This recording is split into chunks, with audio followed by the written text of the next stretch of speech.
স্বাগত NY 71 সংবাদে, সাথে আছি শামীমা দোলা।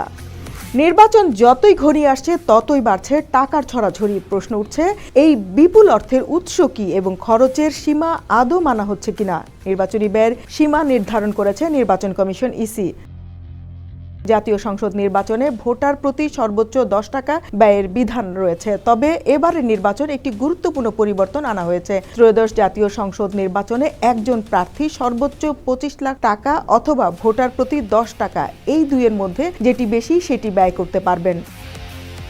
অনেকেই বলছেন নির্ধারিত ব্যয়সীমা মানা হচ্ছে না। একাধিক প্রার্থীর অভিযোগ, নির্বাচনে বিপুল পরিমাণ কালো টাকা ব্যবহার করা হচ্ছে।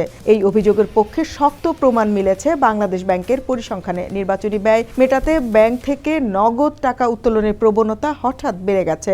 বাংলাদেশ ব্যাংকের তথ্য অনুযায়ী গত বছরের নভেম্বর মাসে ব্যাংকের বাইরে থাকা নগদ অর্থের পরিমাণ ছিল 2,69,018 কোটি টাকা। চলতি বছরের জানুয়ারিতে তা বেড়ে দাঁড়িয়েছে 3,10,000 কোটি টাকায়। মাত্র 2 মাসে ব্যাংকের বাইরে নগদ অর্থ বেড়েছে 40,982 কোটি টাকা।